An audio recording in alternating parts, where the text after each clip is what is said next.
నమస్తే, నేను మీ Ashok Kumar. Welcome to our channel. Jaganmohan Reddy గారు మరోసారి క్రెడిట్ చోరీకి పాల్పడుతున్నాడు. చోరీ అనేది పక్కన పెడితే జగన్మోహన్ రెడ్డి గారు స్వయంగా ఈ టీడీపీ వాళ్ళు, ఇప్పుడున్నటువంటి రాష్ట్ర ప్రభుత్వంలోని జనసేన వాళ్ళు, బీజేపీ వాళ్ళు క్రెడిట్ చోరీకి పాల్పడుతున్నారని చెప్పి దొంగ దొంగ దొంగ అన్నట్టు జగన్ గారు వ్యాఖ్యలు చేస్తున్నారు. ఇది చాలా విడ్డూరంగా ఉన్నది. జగన్మోహన్ రెడ్డి గారు గతంలో ఏ విధంగా మాట్లాడినాడో, ఏదైతే ఆర్సెల్ఆర్ మిట్టల్ అనేటువంటి కంపెనీ మన ఆంధ్ర రాష్ట్రానికి రావడం, పాయకరావుపేట దగ్గర ఏదైతే అది నిర్మించనున్నారో, ఈ కంపెనీకి సంబంధించి జగన్ గారు తీసుకున్నటువంటి డైవర్షను ఖచ్చితంగా అందరూ వినాల్సినటువంటి ఆవశ్యకత ఎంతైనా ఉన్నది. జగన్ గారు గతంలో ఇదే ఆర్సెల్ఆర్ మిట్టల్ గురించి ఆయన చెప్పినటువంటి విషయం చూడండి. ఆదిత్య మిట్టల్ ఒరిస్సాలో 1,04,000 కోట్లతో 24 మిలియన్ టన్నుల స్టీల్ ప్లాంట్ అక్కడ కడతా ఉన్నారు. చంద్రబాబు జగన్ గారు చెప్పారు. ఆదిత్య మిట్టల్ గారు వచ్చి ఒరిస్సాలో 1,04,000 కోట్ల రూపాయల పెట్టుబడితో ఒరిస్సాలో కడుతున్నారు. పక్కనే ఉన్నటువంటి ఆంధ్ర రాష్ట్రంలో వాళ్ళు పెట్టుబడులు పెట్టి మళ్ళీ పెద్ద కంపెనీ కట్టాల్సినటువంటి అవసరం ఏముండదు, ఇదంతా అబద్ధం కదా అని చెప్పి గతంలో 1.5 సంవత్సరానికి ముందు వీడియో జగన్ గారు తన గొంతుతో మాట్లాడినటువంటి వ్యాఖ్యలు ఇప్పుడు చూడండి. లోకేష్ చంద్రబాబు నాయుడు కొడుకు ఆంధ్ర రాష్ట్రంలో 1,61,000 కోట్లతో 17 మిలియన్ టన్నుల steel green field steel plant అనకాపల్లికి వచ్చేస్తా ఉంది అని చెప్పి చెప్తాను. నేను వెయిట్ చేశాను. వాస్తవంగా గత 1.5 సంవత్సర కాలం నుంచి ఆంధ్ర రాష్ట్రంలో ఆర్సెల్ఆర్ మిట్టల్ కంపెనీ పెడుతున్నారు అంటానే ఉన్నాడు. ఏడరా స్వామి, ఎక్కడరా స్వామి, ఏడ పెడుతున్నారా స్వామి, నాకు అర్థం కాల. అంటే గ్రౌండ్ లెవెల్లో ఎన్నోసార్లు చర్చలు చేసి వాళ్ళకు రాష్ట్ర ప్రభుత్వం నుంచి అందాల్సినటువంటి వెసులుబాట్లు ఏంది, విద్యుత్ ఛార్జీల విషయంలో ఫైనలైజ్ అయినటువంటి వ్యవహారం ఏంది, దాంతోపాటు ఏదైతే వాళ్ళ యొక్క ప్లాంట్ పెడుతున్నారో అక్కడి నుంచి హైవేకి ఇన్ని కిలోమీటర్లు ఉన్నాయి, అన్ని కిలోమీటర్లో 6 లైన్లు రోడ్ లీడింగ్ అని ఇవన్నీ గ్రౌండ్ లెవెల్ వర్క్లు కొన్ని ఉంటాయి. ఇవన్నీ ఫైనలైజ్ అయ్యేదానికి ఈ టైం పడింది. ఈ టైం పడిన తర్వాత భూమి పూజ అంటూ చేసేశారు.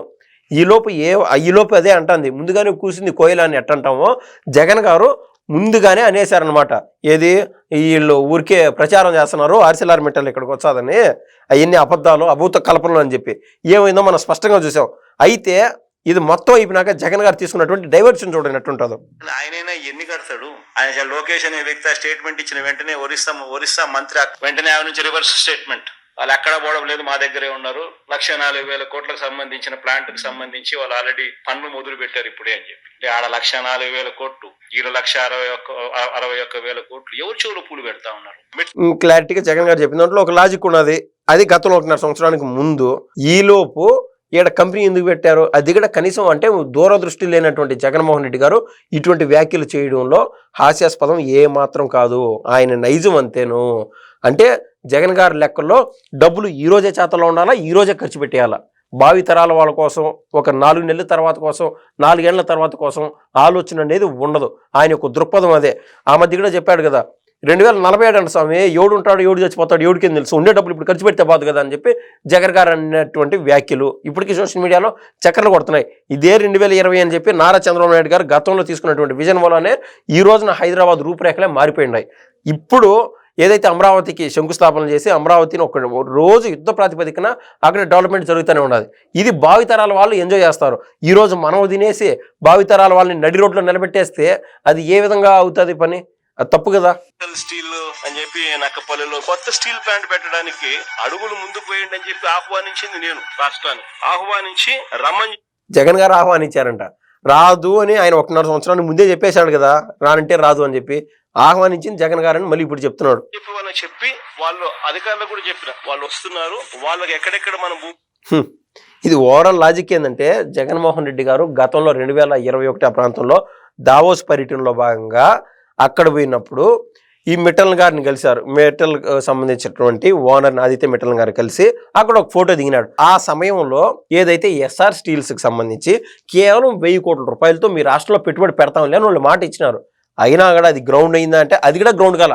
కేవలం 1,000 కోట్ల రూపాయల వ్యవహారానికి సంబంధించి దాన్ని కూడా ఆ రోజు ఆదిత్య మిట్టల్తో మేము మాట్లాడినాము, మేము చేస్తున్నామంటే మొన్న గూగుల్ కంపెనీ విషయంలో కూడా ఏం జరిగిందో చూసాం. 2 నాలుకల ధోరణి, 2 కళ్ళ సిద్ధాంతం అన్నట్టు జగన్మోహన్ రెడ్డి గారు యూకేలో ఉన్నప్పుడు ఇక్కడ ఉన్నటువంటి సాక్షి మీడియాకి సంబంధించినటువంటి వాళ్ళందరూ ఛాంబర్లో కూర్చొని పైన పక్షులు చచ్చిపోతాయి, కింద నీరు ఇంకిపోతుంది, గాలి కలుషితం అయిపోతుంది, 4 గురకా ఉద్యోగాలు వస్తాయి తప్ప ఏమీ రానంటే రాదు, రాదంటే రాదు అని చెప్పి వీళ్ళు నొక్కి ఒక్కానిచ్చారు వైసీపీ వాళ్ళు. అదేవిధంగా సాక్షి మీడియా మొత్తం, ఈ సాక్షి వాళ్ళు అన్నిటికన్నీ వైసీపీ సోషల్ మీడియా మోసుకొని పోతూ ఉంటుంది. కానీ జగన్ గారు తిరుక్కొని వచ్చినప్పటికీ అర్థమైపోయింది, ఆయనకి క్లారిటీ వచ్చేసింది. ఒరే వీళ్ళు ఆగేవాళ్ళు కాదురా, వీళ్ళు గూగుల్ కంపెనీ ఇక్కడ పెట్టేస్తున్నారు, తద్వారా 1,40,000 కోట్ల పైసలు పెట్టుబడిని ఇక్కడ 1,00,000 ఉద్యోగాల దాకా క్రియేట్ అయ్యేట్టుగా ఉన్నాయి, ఆ క్రెడిట్ కూడా మన ఖాతాలో వేసుకుందాం అని చెప్పి జగన్ గారు అప్పుడెప్పుడో మేము గూగుల్ కంపెనీలో మాట్లాడినాము, మేము గూగుల్ కంపెనీ బ్రౌజ్ చేసాము అని చెప్పి జగన్ గారు మళ్ళీ ఆ 2 నాలుగుల ధోరణి ప్రదర్శించారనమాట. అట్లుంటుంది ఈ ఆర్సెల్ఆర్ మెటల్ వ్యవహారంలో కూడా. జగన్మోహన్ రెడ్డి గారు గతంలో అశోక్ లైలాండ్ అనేటువంటి కంపెనీ 2019కి మునుపు ఇక్కడ దాదాపు 6,000 కోట్ల రూపాయలతో పెట్టుబడి పెడతా 7-8 మంది ఉద్యోగాలు కల్పించే విధంగా అశోక్ లైలాండ్ ముందుకు పోతా ఉంటే దాన్ని కూడా ఆపినటువంటి పరిస్థితి. బయు కంపితులయ్యి వాళ్ళు ముందుకు తీసుకెళ్ళాక విన్నారు అశోక్ లైలాండ్. అటువంటి కంపెనీలు కూడా ఈ రోజు ఊపిరి పోసుకొని ఏ విధంగా అయితే బాహుబలిలో ఊపిరి పీల్చుకో మహేష్మతి బాహుబలి వచ్చాడు తిరిగి వచ్చాడు అంటారు కదా, ఆ విధంగా జగన్మోహన్ రెడ్డి అనేటువంటి బలాల దేవుడు పోయినాడు, బాహుబలి మళ్ళీ వచ్చాడని చెప్పి సరికొత్త ప్రభుత్వం, మంచి ప్రభుత్వం వచ్చింది. ఇటువంటి కంపెనీలు అనేక కంపెనీలు ఊపిరిని పోసుకొని కొత్త జీవాన్ని రాష్ట్ర ప్రభుత్వానికి అందిస్తున్నాయి. తద్వారా లక్షల ఉద్యోగాలు ఇట్టే క్రియేట్ అయిపోతున్నాయి. రానున్న ఎలక్షన్ సమయానికి 20 లక్షల ఉద్యోగాలు ఖచ్చితంగా అందించేటువంటి ఈ బాధ్యత మొత్తం నారా లోకేష్ గారు తన భుజస్కంధాలపైన వేసుకొని తద్వారా రాష్ట్ర ప్రభుత్వానికి మంచి పేరు తీసుకురావాలని చెప్పి ఆయన నిరంతరం తప్పిస్తున్నాడని చెప్పి నేనైతే భావిస్తున్నాను. ధన్యవాదాలు.